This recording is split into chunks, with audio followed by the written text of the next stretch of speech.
Chapter 6. And the sons of the prophets said to Elisha, See now, the place where we dwell with you is too small for us. Please let us go to the Jordan, and let every man take a beam from there, and let us make there a place where we may dwell. So he answered, Go. Then one said, Please consent to go with your servants. And he answered, I will go. So he went with them. And when they came to the Jordan, they cut down trees. But as one was cutting down a tree, the iron axe head fell into the water. And he cried out and said, Alas, master, for it was borrowed. So the man of God said, Where did it fall? And he showed him the place. So he cut off a stick and threw it in there, and he made the iron float.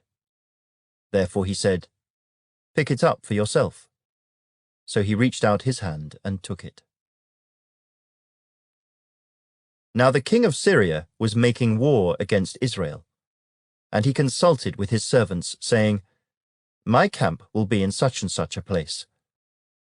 And the man of God sent to the king of Israel, saying, Beware that you do not pass this place, for the Syrians are coming down there. Then the king of Israel sent someone to the place of which the man of God had told him.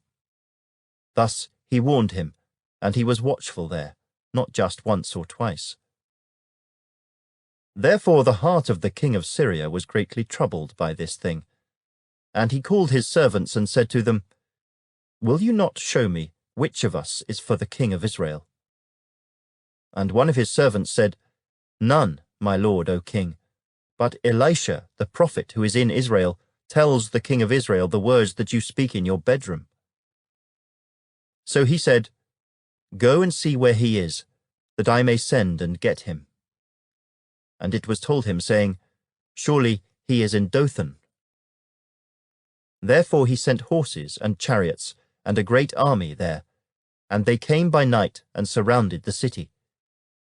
And when the servant of the man of God arose early and went out, there was an army surrounding the city with horses and chariots.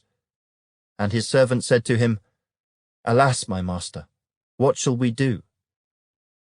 So he answered, Do not fear, for those who are with us are more than those who are with them. And Elisha prayed and said, Lord, I pray, open his eyes that he may see. Then the Lord opened the eyes of the young man, and he saw. And behold, the mountain was full of horses and chariots of fire all around Elisha. So when the Syrians came down to him, Elisha prayed to the Lord and said, Strike this people, I pray, with blindness. And he struck them with blindness according to the word of Elisha.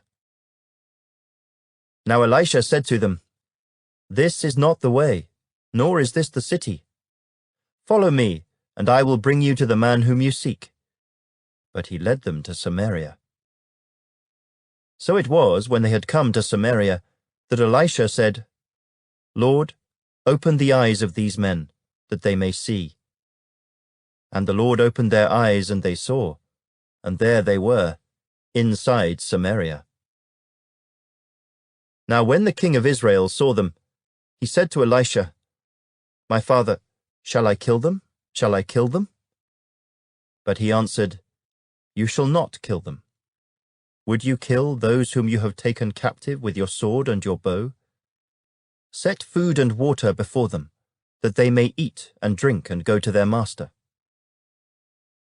Then he prepared a great feast for them, and after they ate and drank, he sent them away, and they went to their master. So the bands of Syrian raiders came no more into the land of Israel. And it happened after this, that Ben-Hadad, king of Syria, gathered all his army, and went up and besieged Samaria. And there was a great famine in Samaria, and indeed they besieged it until a donkey's head was sold for 80 shekels of silver, and 1/4 of a cab of dove droppings for 5 shekels of silver. Then, as the king of Israel was passing by on the wall, a woman cried out to him, saying, Help, my lord, O king. And he said, If the Lord does not help you, where can I find help for you? From the threshing floor or from the winepress? Then the king said to her, What is troubling you? And she answered, This woman said to me, Give your son, that we may eat him today, and we will eat my son tomorrow. So we boiled my son and ate him. And I said to her on the next day, Give your son, that we may eat him. But she has hidden her son. Now it happened, when the king heard the words of the woman, that he tore his clothes.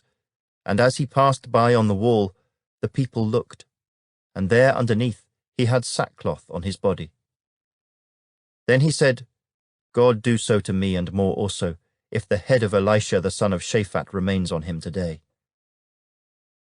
But Elisha was sitting in his house, and the elders were sitting with him. And the king sent a man ahead of him. But before the messenger came to him, he said to the elders, Do you see how this son of a murderer has sent someone to take away my head? Look, when the messenger comes, shut the door and hold him fast at the door.